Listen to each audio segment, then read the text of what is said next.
এই রেসিপিটা বানানোর জন্য আমি এখানে মটরশুঁটি নিয়েছি, নিয়ে মটরশুঁটির খোসাগুলো আমি ছাড়িয়ে নিয়েছি, নিয়ে এবার 2-3টে আমি লঙ্কা দিয়ে দিচ্ছি এর মধ্যে, দিয়ে এবার ওভেনটাকে অন করে দিচ্ছি, দিয়ে একটা পাত্রে জল নিয়ে জলটাকে বসিয়ে দিয়েছি, দিয়ে এবার ওই কড়াইশুঁটিটা আর লঙ্কাটা একসাথে আমি বয়েল করে নেবো।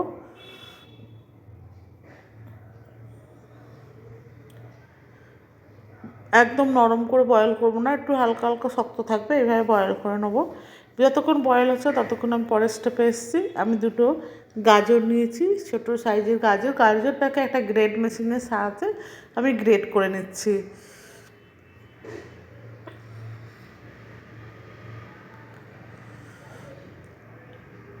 এভাবে আমি গ্রেড করে নিচ্ছি।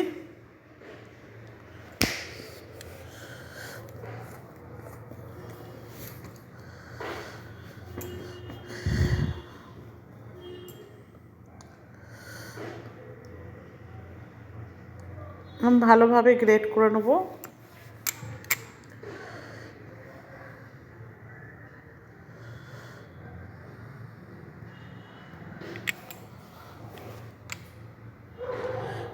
গাছগুলো গ্রেড করা হয়ে গেছে, এই দেখুন এইভাবে গ্রেড করে নিচ্ছি।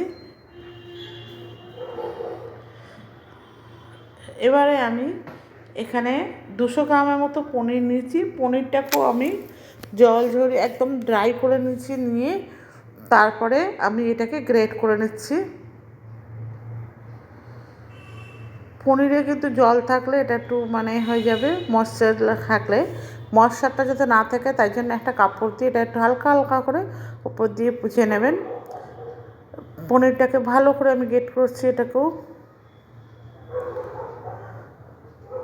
আপনারা চাইলে একটা ম্যাশার দিয়ে ম্যাশ করে নিতে পারেন, আমি এখানে গ্রেট করে নিলাম।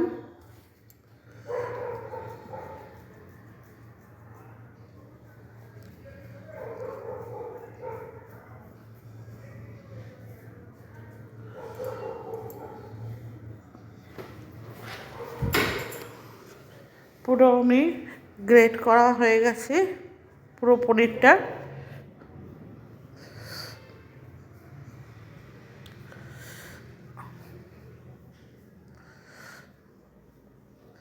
ভালোভাবে গ্রেট করা হয়ে গেছে। এবার আমি এখানে একটা টুকরো আদা নিয়েছি, নিয়ে আদাটাকেও আমি গ্রেট করে নিচ্ছি। আপনারা চাইলে রসুন দিতে পারেন, আমি রসুন দিইনি, আপনারা এখানে রসুনও গ্রেট করে দিতে পারেন। এবার আমি একটা পেঁয়াজ নিয়েছি, সেটাকেও আমি গ্রেট করে নিচ্ছি।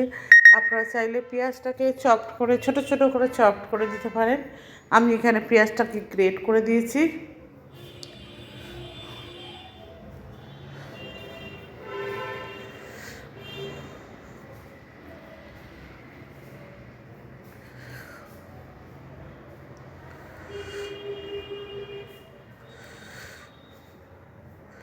পুরো পেঁয়াজটা গ্রেট করা হয়ে গেছে।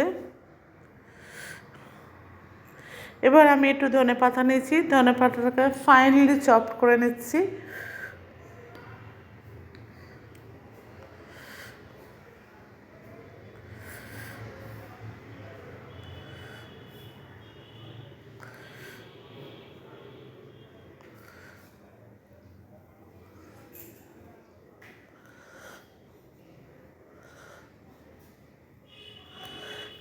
নতুন বন্ধু যদি কেউ থেকে থাকেন আমার চ্যানেলে, তাদেরকে অনুরোধ করছি আমার চ্যানেলটাকে সাবস্ক্রাইব করবেন, এবং কেউ প্লিজ স্কিপ করে দেখবেন না, এবং পাশে থাকা বেল আইকনটা অতি অবশ্যই প্রেস করবেন, কারণ আমি যখন কোনো ভিডিও আপলোড করব সবার প্রথম আপনাদের কাছে পৌঁছায়।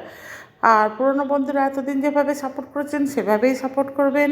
ফেসবুক থেকে যদি কেউ দেখে থাকেন তাহলে ফেসবুক চ্যানেলটাকে ফলো করার অনুরোধ রইল। এবার আমি সিদ্ধ করা কড়াইশুঁটি আর কাঁচা লঙ্কাটা এখানে দিয়ে দিলাম। ঝালটা আপনারা আপনাদের পরিমাণ মতো দিয়ে নেবেন বন্ধুরা। এখানে এবার দিয়ে দিচ্ছি 1/2 চা চামচ মতো লাল লঙ্কার গুঁড়ো,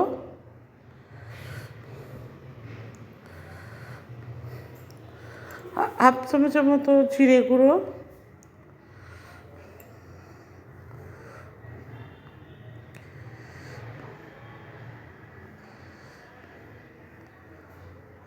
1/2 চা চামচ মতো ধনে গুঁড়ো,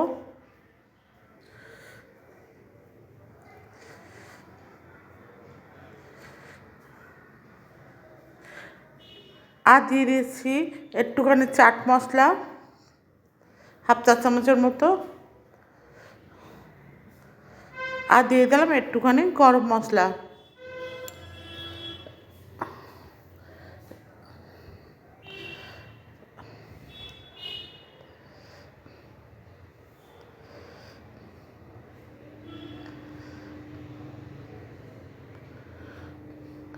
আর দিয়ে দিলাম একটুখানি ম্যাগি মশলা।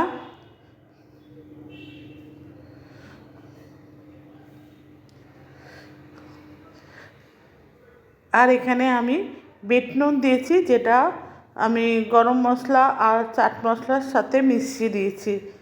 দিয়ে এবার এটাকে মানে বিট লবণ দিয়ে ভালো করে আমি মেখে নিচ্ছি। আমি কিন্তু সাদা লবণ ইউজ করিনি, আপনারা চাইলে সাদা লবণ ইউজ করতে পারেন বিট লবণের বদলে। দিয়ে ভালো করে এগুলোকে মেখে নিচ্ছি।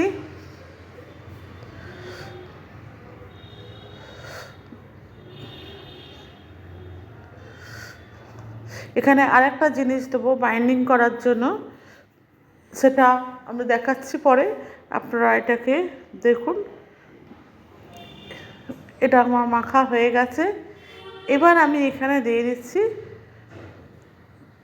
2 চা চামচের মতো বেসন বা ছাতু, আপনারা যেটা ইউজ করতে পারেন। আমি এখানে ছাতু ইউজ করেছি,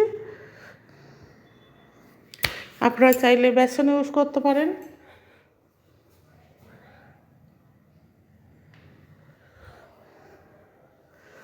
দিয়ে এটাকে ভালো করে আমি মেখে নিচ্ছি। ছাতু বা বেসন ইউজ করলে কী হবে, এটা বাইন্ডিংটা ভালো হবে, সেই জন্য আমি এটাকে ছাতু ইউজ করে এটা ভালো করে মেখে নিচ্ছি।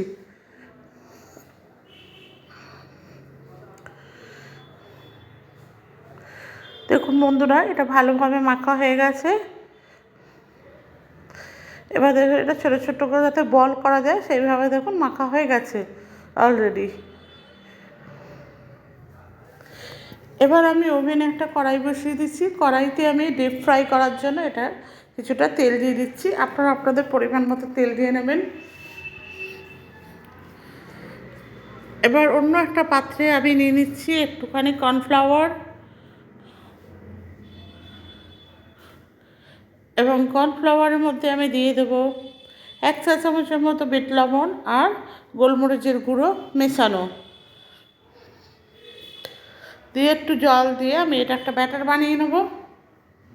বেশি মোটা ব্যাটার করব না, একদম হালকা হালকা ব্যাটারটা বানিয়ে নেব।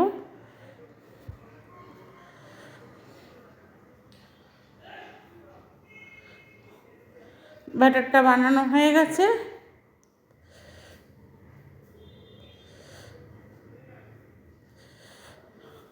এদিকে আমার কড়াইয়ের তেলটাও গরম হয়ে গেছে। এবার আমি এক একটা বল বানিয়ে এইভাবে ব্যাটারের মধ্যে ডুবিয়ে তেলের মধ্যে দিয়ে দেবো একটা একটা বল।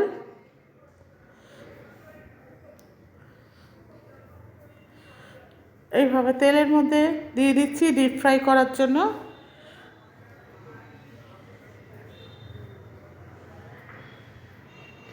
এই পনিরের পকোড়া আপনারা বাকি বানিয়ে বিকেলবেলা স্ন্যাক্স হিসাবে বা চায়ের সাথে খেতে পারেন, ভীষণ ভীষণ ভালো লাগে খেতে। একটা একটা করে আমি তেলের মধ্যে দিয়ে ভালো করে ফ্রাই করে নেব।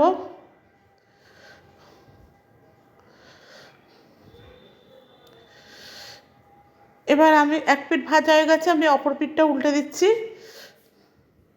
একটা কাঁটা চামচের সাহায্যে আমি এটাকে উল্টে দিচ্ছি।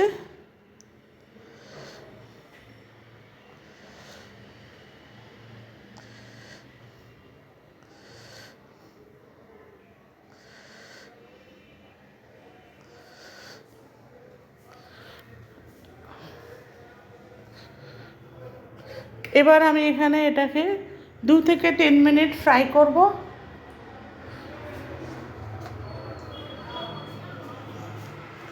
আমার ভাজা হয়ে গেছে। এবার আমি এটাকে পকোড়াগুলো ভাজা হয়ে যাওয়ার পর যে তেলটা রয়েছে তার থেকে একটু তেল কমিয়ে নিয়ে আমি দুটো তেজপাতা আর একটু গোটা জিরে ফোড়ন হিসাবে দিয়ে দিয়েছি। এবার আমি আদা আর কাঁচা লঙ্কা পেস্ট করে রেখেছিলাম, সেই আদা আর কাঁচা লঙ্কা পেস্টটাও দিয়ে দিলাম। দিয়ে আমি ভালো করে কষিয়ে নিচ্ছি। এবার হাফ চা চামচের মতো জিরে গুঁড়ো, হাফ চা চামচের মতো ধনে গুঁড়ো,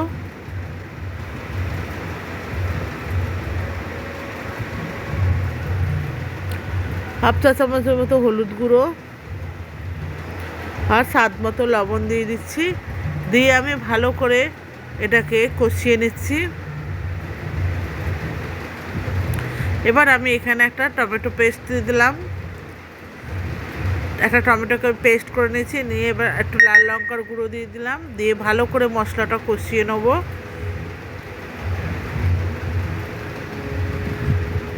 মশলাটা কষানো হয়ে গেছে। এবার আমি এখানে সামান্য জল দেবো, কেন এটা বেশি গ্রেভি হবে না, সেই জন্য দিয়ে একটু নেড়ে ছেড়ে দিয়েছি, দিয়ে একটা ঢাকনা দিয়ে ঢেকে দেবো। এবার ঝোলটা ফুটে উঠেছে। আমি এবার এখানে যে পনিরের যে পকোড়াগুলো বানিয়ে রেখেছিলাম সেই পকোড়াগুলো এখানে দিয়ে দিলাম, দিয়ে ভালো করে নেড়ে ছেড়ে দিচ্ছি। এটা রুটি বা পরোটার সাথে খেতে ভীষণ ভালো লাগে। আপনারা এইভাবে বানিয়ে দেখবেন, যখন কোনো নিরামিষ তরকারি খেতে ইচ্ছা করবে এইভাবে বানিয়ে নেবেন। বন্ধুরা, ভিডিওটা যদি শেষ পর্যন্ত ভালো লাগে তাহলে অতি অবশ্যই লাইক, শেয়ার, কমেন্টস করে আমার পাশে থাকবেন। আজকে এই পর্যন্ত, ধন্যবাদ।